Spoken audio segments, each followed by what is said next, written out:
It is solely within the power of such a truly universal organization as the United Nations to address this challenge. Moreover, these solidarity efforts might be productive only if they reflect the entire spectrum of views of the international community on global challenges and threats, all historical experience, and all cultural and civilizational diversity in the modern world. For most of the members of the UN family, this approach is an axiom. However, there is also another tendency within which collective actions are understood primarily as agreement with the viewpoint of one group of countries. Such views manifest themselves in various areas on issues of international security, settlement of conflict situations, functioning of the world economy, the choice of development models, and core values. Many problems of today's world have been reflected in the tragic situation in Syria and ambiguous development of events in the Middle East and North Africa overall. From the very beginning of the turmoil in this region, Russia has consistently called for the development of a common approach by the international community which would combine support to the Arab peoples on their path to transformation and the understanding of the fact that objectively these processes would be lengthy and sometimes painful, and that it would be quite important not to harm them by rude outside interference. We've emphasized the need to act in a balanced way and to take into account that complex developments are taking place which are associated, among other things, with a strenuous search for compromises among various ethnic and religious groups that make up the mosaic of Arab societies. We have called consistently for the choice of the evolutionary way of development and peaceful settlement of crises through national dialogue and reconciliation. Another point of view has manifested itself in attempts to determine who is legitimate or not among the leaders of the MENA region, and to impose an opinion regarding which side should be supported in domestic national conflicts and dictate from outside ready-made prescriptions for democratic transformation.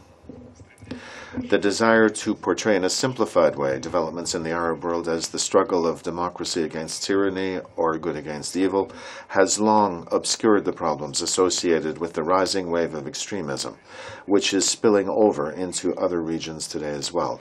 The terrorist attacks in Kenya have demonstrated the full gravity of this threat. It's common knowledge that the jihadist groups that contain quite a few radicals coming from all parts of the world are the most combat-capable units of the opposition. The goals they pursue have nothing to do with democracy and are based on intolerance and aimed at destruction of secular states and establishment of caliphates. It's hard to call as far-sighted a policy which on substance either mounts military resistance, as in Mali, or provides support to the same groups as in Syria. The use of chemical weapons is inadmissible. This does not mean, however, that one can usurp the right to accuse and pass verdicts. All the incidents associated with the use of chemical weapons, by whoever that might be in Syria, must be investigated in a professional and unbiased manner and then examined by the UN Security Council exclusively on the basis of facts rather than allegations and assumptions. In June this year, there was an agreement of the leaders of the 8 leading states. Recently, a common argument has been increasingly used to prove that the threat or use of force directly prohibited by the UN Charter is virtually the most effective method to address international problems, including settlement of national domestic conflicts. There are attempts to extrapolate such an approach also to the situation in Syria. This happens despite the fact that all the experience of such interventions with the use of force in recent years has proven that they're ineffective, meaningless, and destructive. This is an extremely dangerous path leading to the erosion of the foundations of today's world order and subversion of the WMD non-proliferation regimes. It is alarming to hear statements on the right to use military force to ensure one's own interests in the Middle East region, under the pretext of the remaining demand for leadership in international affairs. All of recent history testifies that no state, no matter how big or powerful, can cope alone with challenges of that scope as faced by mankind today. There is no doubt that leadership is required.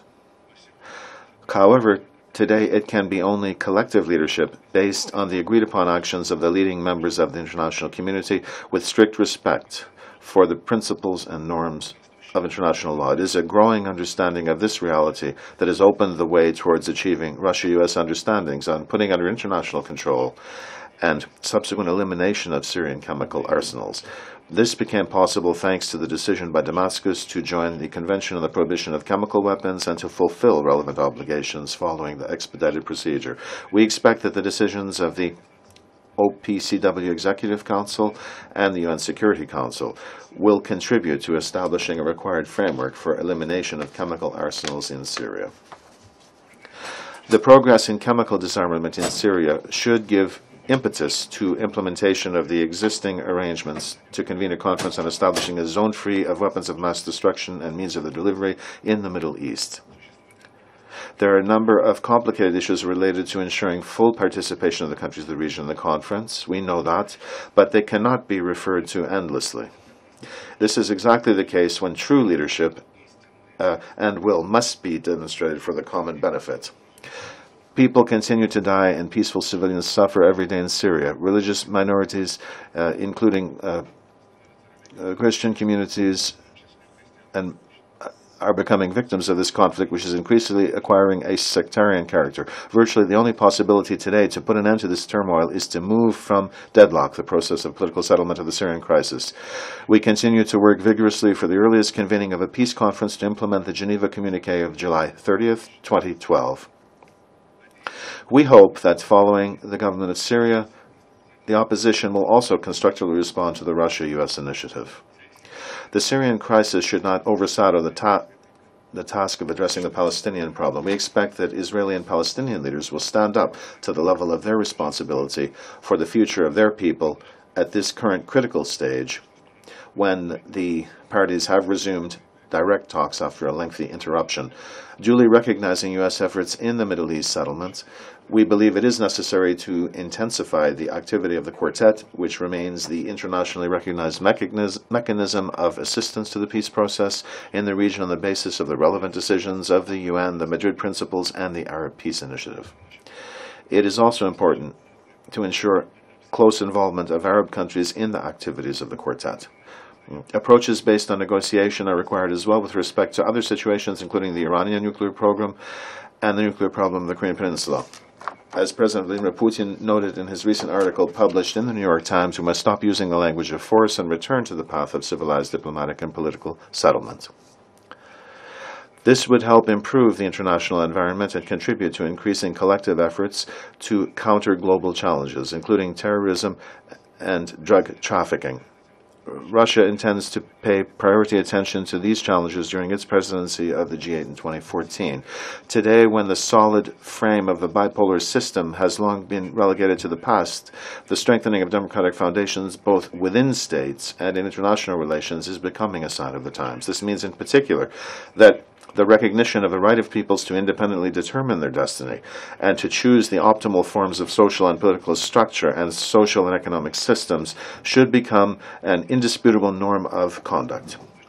In the same way, the complex of exclusiveness and supremacy of one's own customs in the area of human rights should be abandoned, and instead the universal criteria enshrined in the Universal Declaration of Human Rights should be used as a guideline.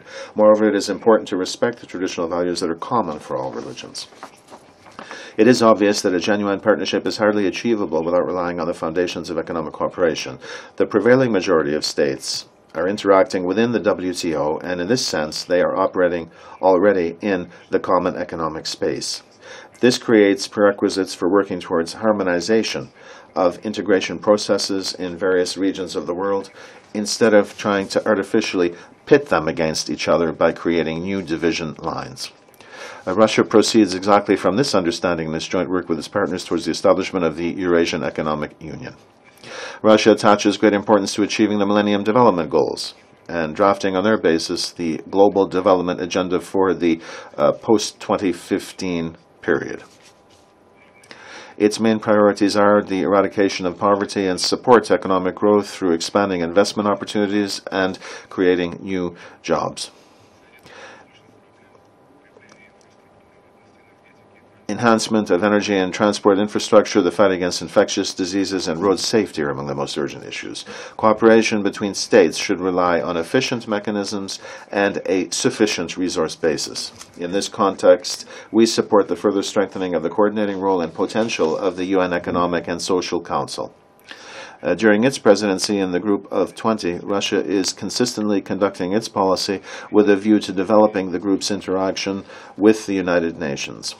We consider the resolution of the General Assembly on relations between the UN and G20 to be a realistic program of cooperation for the long term.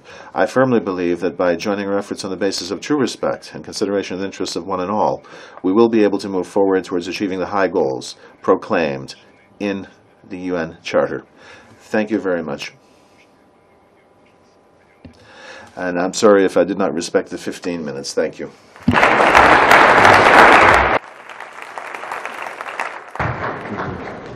I thank the Minister of Foreign Affairs of the Russian Federation for his statement. I now give the floor to His Excellency Yoon Young-si, Minister for Foreign Affairs of the Republic of Korea.